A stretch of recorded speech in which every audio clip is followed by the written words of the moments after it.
Hello internet, my name is Lave and I watched Onward, the latest animation from Disney Pixar. This one is directed by Scanlon, who's part of the second wave of Pixar's alumni. He's directed a few of their shorts and Monsters University. His latest one is set in a fantasy world full of magic, which is hard to master, so with the invention of technology, the inhabitants use that instead and forget how to use magic, and their world develops in a similar way to our own. Years later, two brothers mourning the loss of their father discover he's left them a way to bring him back for a day, but unfortunately only half the spell works, literally, so the brothers go on a quest to finish the spell. Now my first impression when this was first announced was, oh, that sounds similar in its premise to that Will Smith movie Bright, although this one isn't as violent and not as bad, it doesn't have any humans in it. But what it really reminded me of in terms of its marketing was The Good Dinosaur, which I think most people would agree isn't Pixar's best movie, but essentially that was released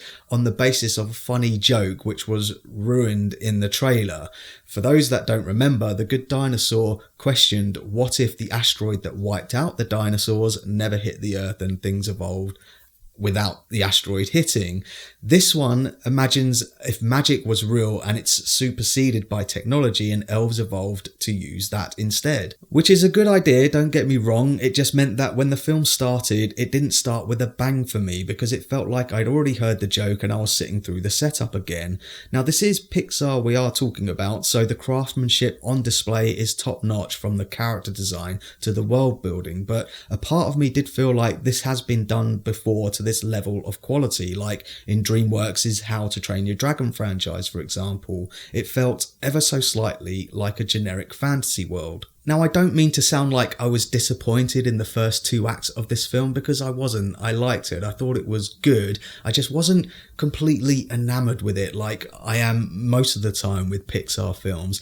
The characters and the performances are all fine. Disney are obviously utilising the fact that they own everything and have brought in Tom Holland, Spider-Man, and Chris Pratt, Star-Lord from the Marvel Cinematic Universe, and they're really good together. Tom Holland plays Ian Littlefoot, the little brother of the two who's quite shy and doesn't fit in at school and has no memory of his father, whilst Chris Pratt plays Barley, the older brother who's a bit more brash. He's got a Jack Black-esque persona to him, just replace the rock music enthusiasm with magic, which he's learnt via a board game. Now his character vaguely remembers their dad, but I want to come back to that in just a second. For now I'll just round off the rest of the cast. You've got Julia Louis-Drefuss, who plays their mum, who teams up with Octavia Spencer's character, Amanticore, who when we first meet her is running around in stilettos, which is a good visual gag.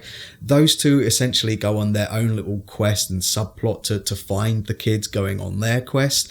And the film is full of little jokes and visual gags, like for example, I liked this world's version of the Hells Angels. That really made me laugh and that leads to a really good set piece. So there's plenty of bits in there to keep the film ticking along. And then as it moves into the third act, the emotional stakes start to take hold, which I obviously don't want to spoil, but I will admit I did start to well up as the theme of family coming together to cope with loss really hits home. For me, the film definitely got stronger towards the end as it approaches the third act. I don't know, the jokes just seemed to be funnier and landed more often, and I can actually pinpoint the moment where I realised that I was going to cry at the end of the film, because Barley says throughout the film that he's got 3 specific memories about his dad, and then he reveals that he's got a 4th memory, and it's such a universal message. Anyone who's ever lost a loved one through a long illness will know that it's quite hard to remember them initially how they were before the illness, and I think that's such